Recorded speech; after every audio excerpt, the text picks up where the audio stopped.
오늘은 약점도 감사, 약점에도 감사하자 이런 제목으로 말씀을 나누도록 하겠습니다.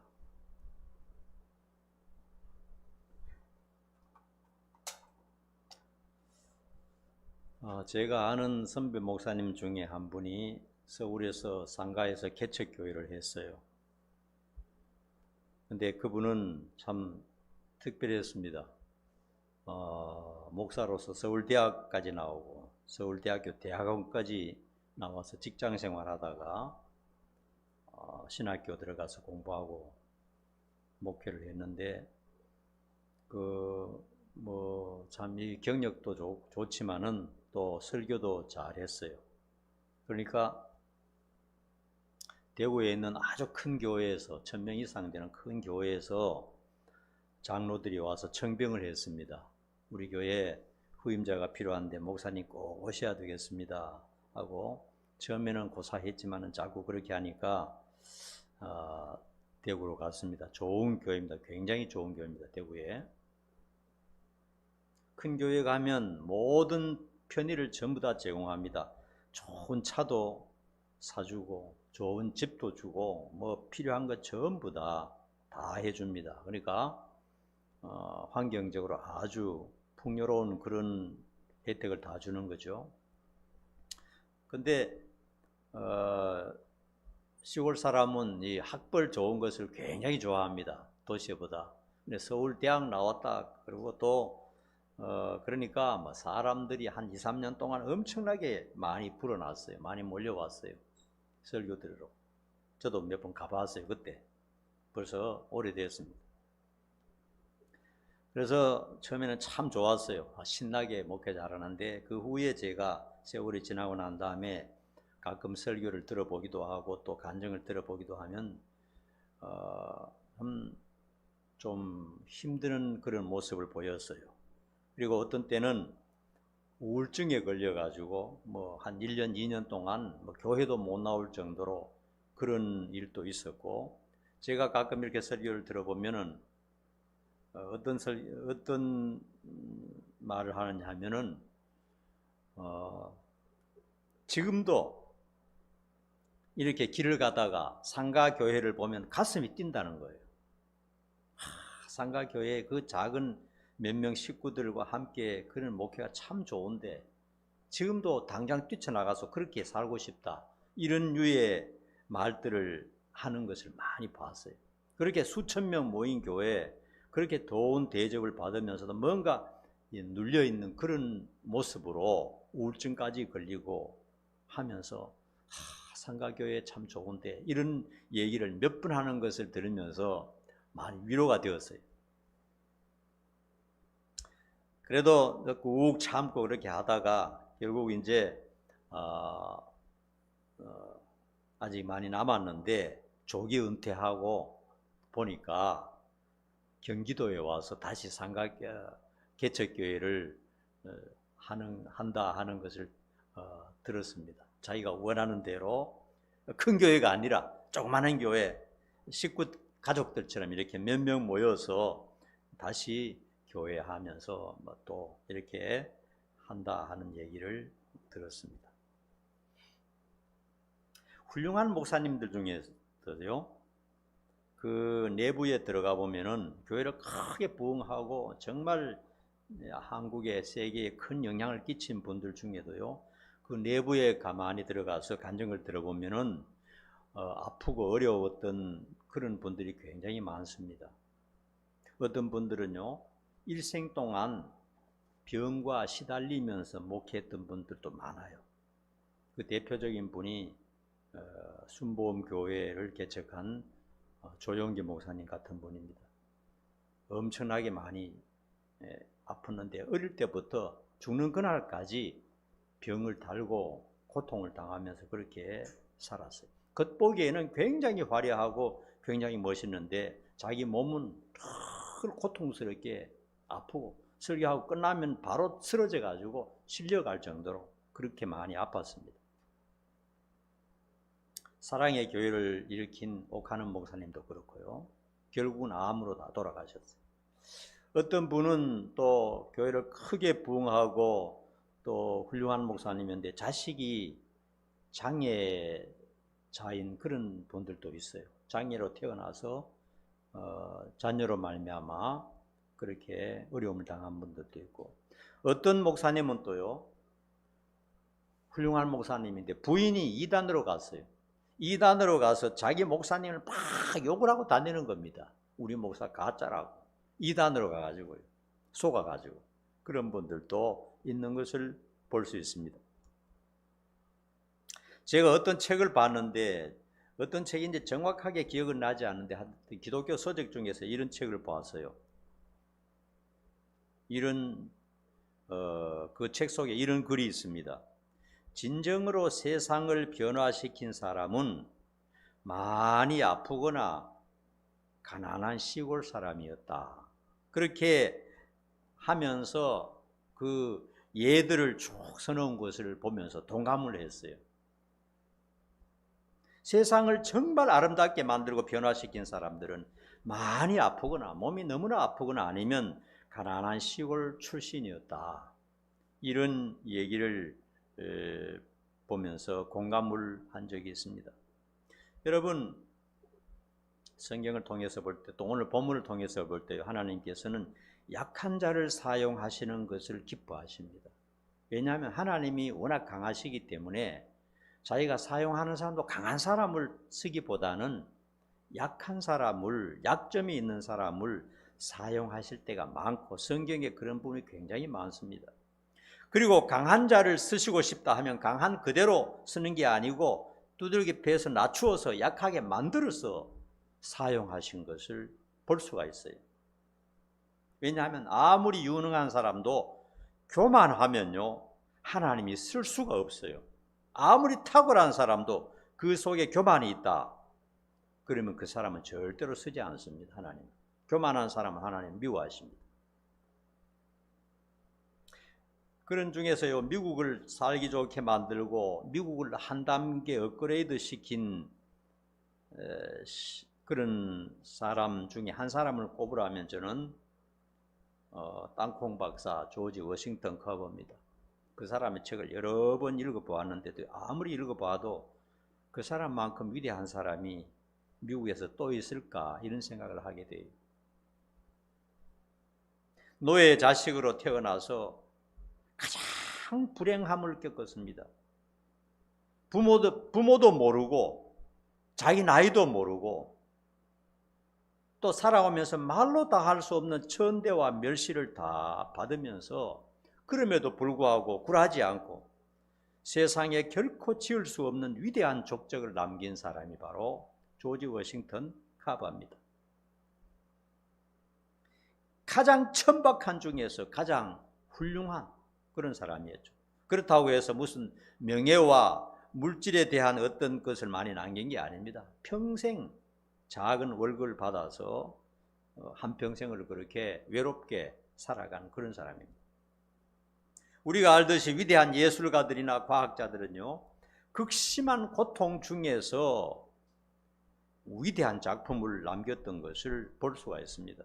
베토벤은 완전히 청각장애인이 된 후에 자기 노래를 들을 수 없는 완전 청각장애자가 된 후에 운명이 나왔지 않습니까?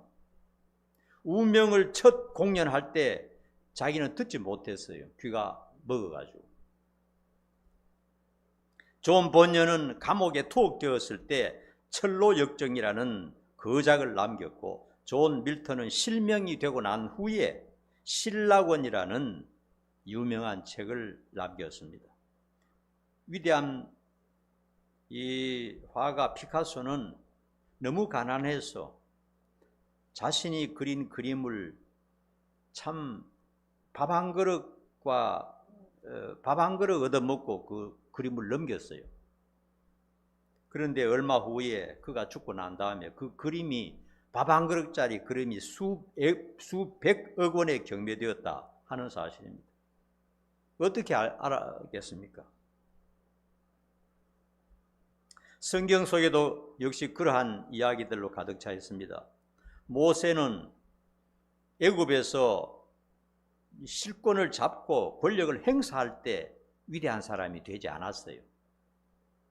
살인을 저지르고 죄를 짓고 도망쳐서 광야에서 40년 동안 지난 후에 80세가 되어서 이제는 아무것도 할 수 없다고 할 그때에 위대한 종으로 발탁이 되었던 것입니다.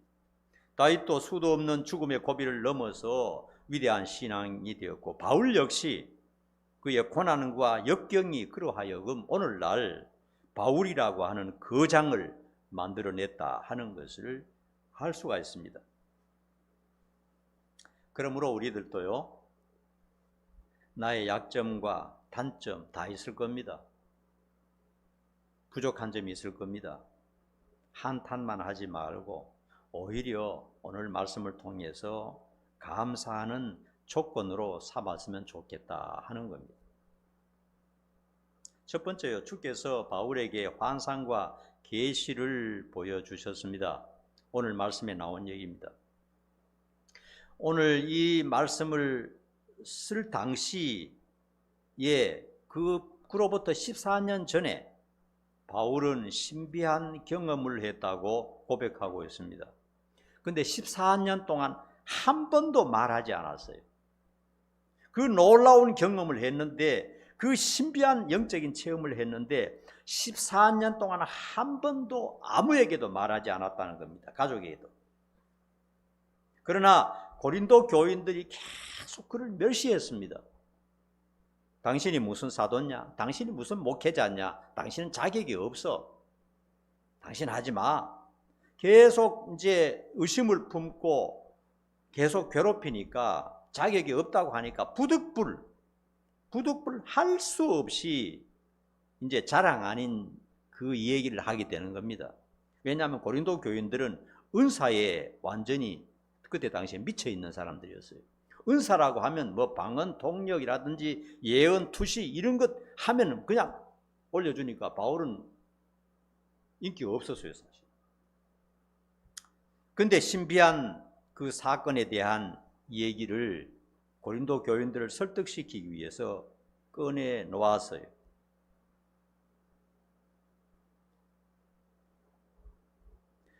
사도 바울은 주님께서 보여주신 그 신비한 체험을 자랑할 마음이 결코 없었습니다. 평생 자기 속에 넣고 가려고 생각했는데 부득불 할 수 없이 지금 말하고 있다고 지금 말하고 있습니다. 오히려 그는 자기의 연약한 부분을 감사하고 자랑할 것이다 이렇게 말합니다.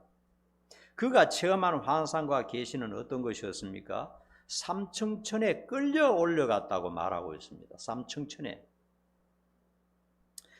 전통적으로요, 성경을 해석할 때 하늘을 세 가지로 표현한다고 말씀드렸죠. 첫째 하늘이 있고 둘째 하늘이 있고 셋째 하늘이 있는데 그렇게 표현합니다. 첫째 하늘은 그냥 우리가 보는 하늘입니다. 스카이라 그러죠. 창공이죠, 창공. 푸른 하늘을 쳐다보면서 첫째 하늘이라 그럽니다. 우리가 이게 늘 보고 사는 하늘. 그 다음에 두 번째 하늘은 우주죠. 우주, 갤럭시. 은하계 우리가 볼 수 없는 곳입니다. 아주 먼 우주를 둘째 하늘이야 이렇게 말하고, 셋째 하늘은요 완전히 구별된 하나님의 나라를 말하는 겁니다. 거기가 위치가 어딘지 알 수도 없고요, 오직 주님께서 끌어가셔야 갈 수 있는 곳입니다. 여러분, 우리는 가장 가까이 있는 별도 못 갑니다. 로켓을 타고 가도 100년씩 1000년씩 걸리는데 어떻게 갑니까? 가다가 다 죽어버리죠. 그런데 하나님이 계시는 곳은 얼마나 멀겠습니까? 한번 상상해 보세요. 빛의 속도로도 10만 년, 100만 년, 1000만 년을 가야 갈 수 있는 당돌한 그런 곳이고, 또 어느 곳으로 가야 되는지 이 넓은 우주에 어디 가서 찾을 수 있습니까? 사람은 절대로 갈 수 없는 곳인데 주님이 끌고 가시면 순식간에 갈 수가 있다는 겁니다. 신비한 것입니다. 놀라운 것입니다. 주님께서 비몽사몽간에 바울이 알지도 못하는 사이에 셋째 하늘에 끌려갔어요. 거기서 인간의 입으로는 결코 표현할 수도 없고 이해할 수 없는 상상을 초월하는 말을 들었다고 고백하고 있어요. 천국에 가서 천국의 현상을 봤는데 다 본 것도 아니겠죠. 잠깐 갔다 왔으니까 천국에 아주 한 모퉁이 10,000,000분의 1쯤 봤을지 모르겠어요. 천국에. 거기 가서 뭐 천사들의 말을 들었는지 모르겠습니다.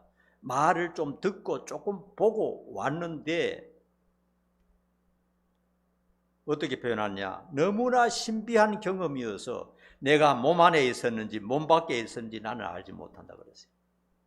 그리고 여기 표현도 1인칭으로 내가 그랬다는 말을 쓰지 않고 3인칭으로 써요. 그가 올라가는데 몸 안에 있었는지 몸 밖에 있었는지 하나님만 아시고 아무도 모른다. 하여튼 우리가 들어도 사도 바울의 말 들어도 무슨 말인지 잘 이해가 안 되겠어요. 그러니까 인간의 입으로는 표현할 수 없는 말을 들어버렸어요. 그리고 인간의 입으로는 이해할 수도 없는 그런 신비한 체험을 경험했다 하는 것을 여기에서 나타내 보여주고 있습니다.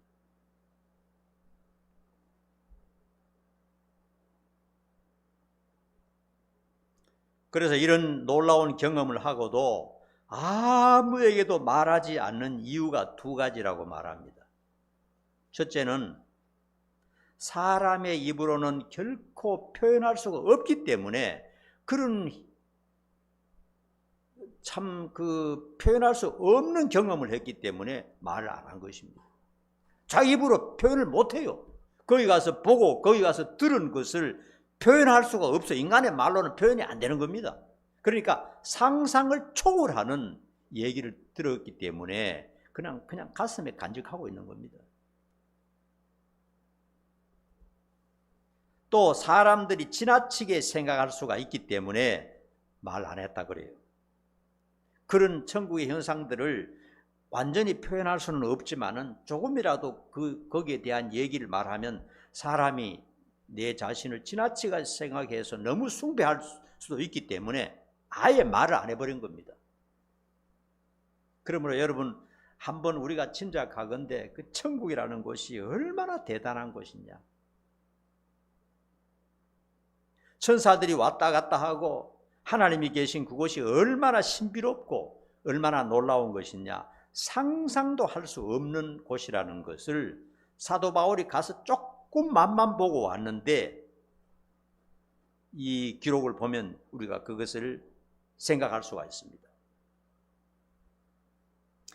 그래서 이번에 이제 고린도 교인들에게 얘기를 하는데 이번에도 그 놀라운 경험에 대해서 구체적인 얘기는 하지 않습니다. 그저 몸 밖에 있었는지 몸 밖에 있었는지 나는 모르겠다. 자기라는 말도 안 쓰고 3인칭이라는 말을 써서 간단히 그저 부득불 이런 인간으로서는 상상할 수 없는 광경을 보았고 말을 듣고 왔다. 이것만 얘기한 거예요. 간단하게. 그것도 하고 싶지 않는데 어쩔 수 없이 부득불 말하고 있는 거라고 말하고 있습니다. 다만 그는 놀라운 천국을 조금이나마 경험했기 때문에 죽는 그날까지 오직 복음 전하는 일밖에 하지 않았어요. 예수 믿고 구원받고 하나님 나라 가는 것이 얼마나 대단한 것이냐 하는 것을 사도 바울은 자기 몸으로 뼈저리게 느끼고 경험을 했어요. 그렇기 때문에 그는 아무것도 하지 않았습니다. 아무 일도 하지 않고 그리고 결혼도 하지 않고 그냥 복음 전하는 일에 미쳐서 날뛰었습니다. 왜냐하면 거기에 사람들이 가기만 하면은 진짜 속된 말로 팔자 곤치니까 한 사람이라도 더 그쪽으로 끌어넣어야 되겠다 이런 생각으로 죽을 때까지 뛰고 또 뛰었습니다. 감옥에 들어가서 갇혀 있을 때도 복음 전하는 일에만 생명을 바쳤습니다. 왜냐하면 자기가 경험했기 때문에 자기가 귀로 들었기 때문에 그곳에 가기만 하면은 얼마나 대단하냐 이런 것이 마음에 불탔기 때문에 그 사명감으로 살았던 것을 볼 수가 있습니다.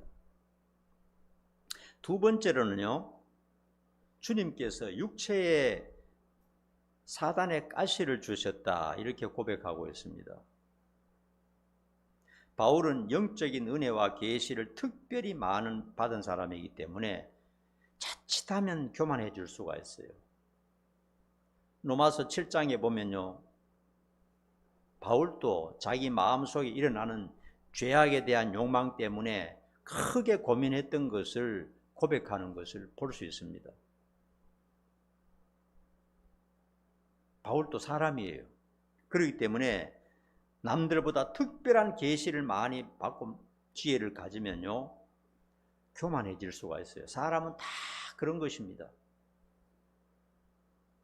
그런데 처음에는 잘 몰랐는데 하나님께서는 그 속에 찌르는 가시를 그 몸에 주셨다 이렇게 고백하고 있습니다. 그 찌르는 가시가 무엇일까? 학자들이 궁금해서 이런저런 얘기를 많이 하는데 안질이었을 것이다 하는 사람도 있어요. 여러분, 눈이 아프고 눈이 계속 눈물이 나고 눈이 잘 안 보이고 하면 그 얼마나 괴롭습니까? 요즘 같으면 뭐 수술도 하고 하지만 옛날에 눈이 아프면 방법이 없어요. 너무 힘들어요, 사는 게. 어떤 사람은 너무 많이 맞아서 후유증으로 그렇게 고통을 당했을 것이다 하기도 말합니다. 고린도 전서 같은 데 보면요, 그가 얼마나 많이 맞았는지 나옵니다.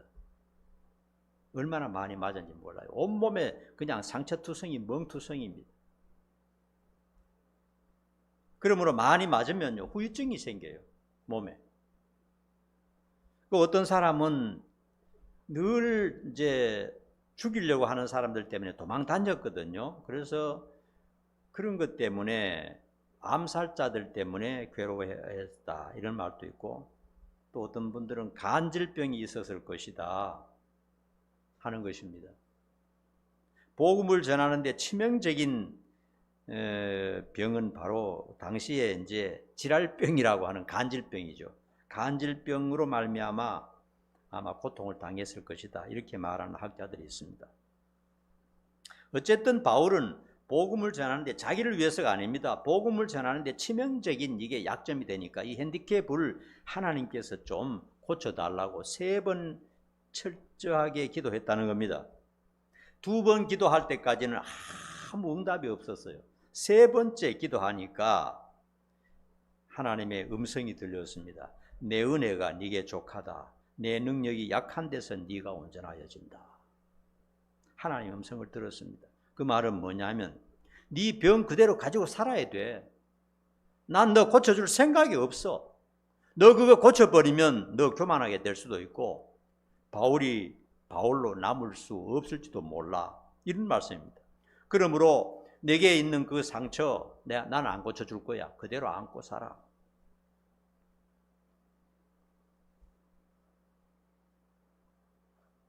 여러분, 그것이 하나님께서 사람을 사용하시는 방법 중에 하나라는 겁니다. 그리고 난 다음에 사도 바울은 오늘의 고백처럼 더 이상 자신의 아픈 부분, 자신의 가난한 부분, 자신의 어떤 전설에 보면요, 사도 바울이 못생기고 키가 작았다 그래요. 그러니까 그런 게 다 약점이죠. 좀 키가 훤칠하고 잘생겼으면 얼마나 좋아요. 다 바라는 것 아닙니까? 키가 작고 초라하고 뭐 아주 볼품이 없었다 이렇게 말하는 사람도 있어요. 뭐 어느 정도 정확한지는 모르겠는데, 그런 거에 대해서 뭐 이렇게 고쳐달라고 하지 않고 오히려 약한 부분, 자기의 약점, 다른 사람이 볼 때 뭐 저래 생겨서 뭐 저 모양이야, 왜 저렇게 거지처럼 살아, 그런 부분을 가지고 하나님 앞에 감사했다는 겁니다. 그걸 자랑했다는 겁니다. 여러분, 내가 생각할 때는 하나님의 응답, 너 그대로 살아야 돼, 너 고쳐줄 생각이 없어, 너 바꿔주지 않을 거야, 그런 음성을 들었을 때 사도 바울은 내가 생각할 때 몸부림치면서 울면서 감사했을 것 같아요. 그렇다, 나같이 초라한 인생이 하나님의 은혜를 받아서 구원받고 이렇게 참 주의 종이 되었는데 하나님께서 약점을 주셨는데 그것을 감사해야 되겠다, 이런 마음을 가지고 며칠 동안 아마 울면서 자기의 약점들을 감사했을 것으로 저는 생각이 됩니다. 이 약한 부분도 감사합니다. 말하자면 키 작은 것도 감사합니다. 못난 것도 감사합니다. 가난하게, 이래 지질이 가난하게 얻어먹는 것도 감사합니다. 감옥으로 달리면서 고통당하는 것도 감사합니다. 온몸에 맞아가 늘 비가 오면 쑤시고 아픈 것도 감사합니다. 틀림없이 그랬을 것 같아요. 그리고 약점에 대해서 더 이상 하나님 앞에 원망하거나 투정하거나 고쳐달라는 말을 하지 않았습니다. 왜냐하면 하나님께서 약할 때 강해진다 말씀하셨기 때문에 그런 거예요. 우리가 생각할 때는 참 강점이 사람을 강하게 만든다, 이건 세상적인 방법이죠. 그런데 이 말씀을 보니까, 하나님의 음성을 들어보니까 약할 때 강하다, 이 말씀을 하시니까 사도 바울이 그것을 깨닫게 된 것입니다. 세 번째로 바울의 이제 감사와 자랑을 우리가 한번 볼 수 있습니다. 그때부터 하나님의 그 뜻을 안 후로부터는 감사하는 내용이 완전히 달라졌습니다. 자랑하는 내용이 달라졌습니다. 여러분 보통 뭘 자랑합니까? 자식들이 공부 잘할 때, 자식들이 멋있게 출세했을 때, 좋은 직장 들어갔을 때, 좋은 대학 들어갔을 때, 그때 자랑하잖아요. 뭐 자식이 뭐 정신적으로 문제가 있다거나, 자식이 뭐 막 직장이 없다거나, 자식이 그냥 학교에 떨어졌다거나, 그런 걸 숨기잖아요.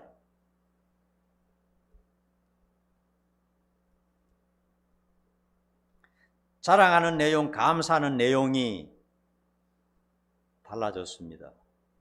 전에는 자신의 장점이나 우수한 부분들을 자랑하고 감사했겠죠. 하나님, 저에게 이렇게 참 좋은 학벌을 주셔서 감사합니다. 요즘으로 말하면 사도 바울은 하버드 대학 수석 졸업자라고 할 수가 있습니다. 그때 당시로 학문으로 보면요, 이런 좋은 학문하고 이렇게 지혜롭게 해주신 것 감사합니다. 이렇게 해서 복음을 전할 수 있게 해주신 것 감사합니다. 외국어도 능통하게 할 수 있게 해주신 것 감사합니다.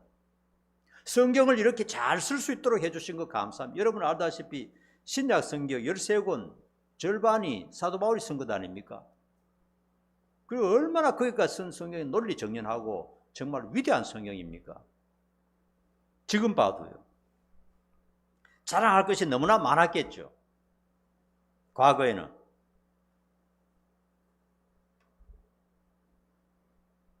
그런데 이제 이 기도 후에 하나님의 말씀을 듣고 난 다음부터는 반대로 그런 것은 자랑하지 않고 자신의 약점들, 하나님 아픈 것 감사합니다. 아프게 해주신 것 감사합니다. 하나님 가난하게 된 것 감사합니다. 먹을 거리가 없어가지고 하루에 한 끼밖에 못 먹는데 이것도 감사합니다. 사람들로부터 조롱받는 것 감사합니다. 늘 쫓겨다니고 암살의 위협을 당하면서 사는 것 감사합니다. 하여튼 자기에게 주어진 약점들, 단점들 이런 것을 내놓고 하나님 앞에 감사했다는 겁니다. 여러분, 자기의 단점을 가지고 하나님 앞에 감사할 때 진짜 눈물이 납니다. 진짜 감사하다는 생각이 들어요, 여러분. 자기에게 장점을 가지고 자랑할 때 눈물이 안 나요. 그냥 웃음이 나오죠. 그런 것도 자랑하고 그런 것도 감사해야 됩니다. 하나님이 내게 잘해 주신 것도 감사 당연히 해야 됩니다. 그러나 약점도 감사하자 하는 것이 사도 바울처럼 내게 주신 약점들, 다른 사람에게 있는데 나는 없는 것, 다른 사람은 잘 됐는데 나는 잘못된 것, 이런 부분에 대해서 하나님께 감사하는 사도 바울의 모습을 볼 수가 있습니다. 과거에는 학벌, 외모, 인격, 물질, 신분, 탤런트, 업적 그런 것에 감사했다면, 자랑했다면 얘는 질병, 무시당하는 것, 가난한 것, 박해받는 것, 멸시받는 것, 자신이 부족하다고 생각했던 것, 그런 것에 대해서 감사하는 사울을 보게 됩니다. 진짜 크리스찬이 된 것입니다. 진짜 예수님을 알게 된 것입니다. 그래서 바울은 자신의 강점을 자랑하기보다는 약점을 자랑하며 평생 감사하겠다, 이런 고백을 오늘 본문에서 하고 있습니다. 여러분, 이렇게 이런 걸 배우면요, 우리가 어려운 가운데서도 자신감을 가질 수가 있고요, 큰 걱정을 하지 않을 수가 있어요. 주님 다음으로 위대한 신학자요, 선교사요, 목회자요, 성자로 마지막에 순교의 제물로 되기까지 성공적인 인생으로 살았던 요소는 바로 바울의 장점이 아니라 바울의 약점과 단점 때문이었다는 것을 알 수가 있습니다. 사람은요, 살아보면요, 누구나 세월이 지나고 나이를 먹으면요, 젊을 때 바르게 살아야 되겠다 하는 그런 결단들이 변질되는 것을 볼 수 있어요. 나와 내 친구들 이렇게 신학교 다니고 할 때는요, 정말 얘기하는 게 전부 사명에 불이 탔어요. 참 개척교회를 해서 사람들을 전도하고 복음을 전하고 또 사람들을 가르치고 양육하고 그리고 또 한 생명에게 인생을 바치겠다는 그런 거 할 때 정말 눈물을 흘리면서 그냥 이렇게 참 사명감이 불탔어요. 그때가 그리워요. 근데 목사로 오랫동안 살다 보면 어느샌가 이 변질이 돼가지고요, 명성과 권세와 물질에 매달리게 되는 것을 볼 수 있어요. 내 자신도 그런 사람입니다, 여러분. 그래서 그 사명감에 불탔던 사도 바울의 모습, 또 우리가 젊을 때에 그 사명감에 불탔던 교회를 위해서 생명을 바치겠다는 그런 사명감들을 생각하면서 참 이렇게 참 많이 아쉬운 그런 생각을 합니다. 사도 바울이 그렇게 초지일관, 처음부터 끝까지 사명감을 가지고 죽을 힘을 다해서 뛰었던 것은 바로 자신의 약점들이 있었기 때문에 그렇다 하는 것을 알 수가 있습니다.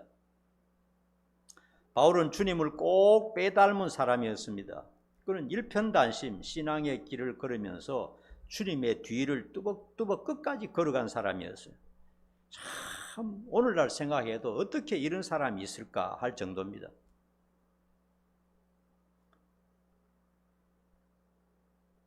그가 주님을 만난 후로 변함없는 진실한 신앙인으로 남게 된 것은 바로 자기 자신의 연약한 부분들,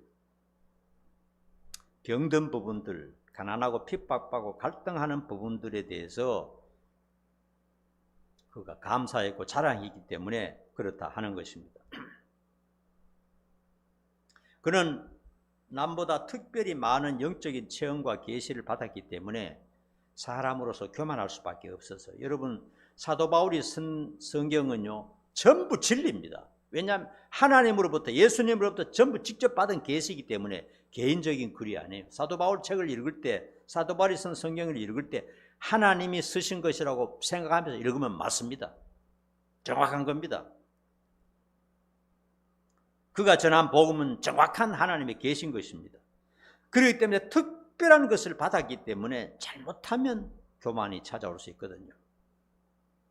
그러나 하나님께서는 그를 인간으로서는 꼼짝할 수 없을 정도로, 세상 사람이 볼 때는 저 사람 인간적으로는 실패해서 할 정도로 꽉 눌려놨기 때문에, 그리고 그 아픈 가시가 속에서 늘 찌르기 때문에 조금만 어떻게 하면 너무 아프고 너무 힘들고 하기 때문에 결코 교만할 수 없었고, 그것이 끝까지 그를 성공하게 한 요인이었다 하는 것을 알 수가 있습니다. 사도 바울은 이렇게 고백했습니다.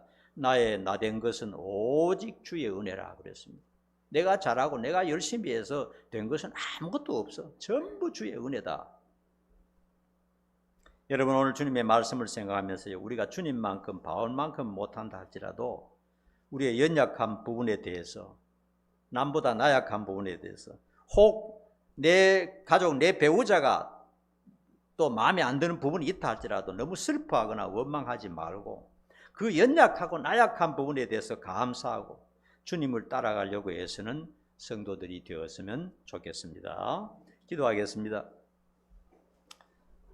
우리에게 주신 좋은 부분, 하나님이 주신 좋은 것도 감사해야 되겠지만 사도 바울처럼 약점과 단점, 이런 부분에 대해서도 감사할 수 있는 우리가 될 수 있도록 인도해 주시옵소서. 하나님께서는 강점만 사용하시는 것이 아니라 사도 바울 같은 경우에는 약점을 통해서 위대한 일을 하신 것을 알 수가 있고, 그가 바울이 위대한 바울로 남을 수 있게 된 것도 그의 약점이라고 성경을 통해서 가르쳐 주고 있습니다. 그러므로 우리들도 약점과 단점, 어려운 점들, 안타까운 부분들에 대해서 감사하고 마음을 바꾸는 우리가 될 수 있도록 도와주시옵소서. 예수님 이름 받들어 간절히 기도하옵나이다. 아멘. 찬양하겠습니다. 약할 때 강함 되시는 함께 찬양 드리겠습니다.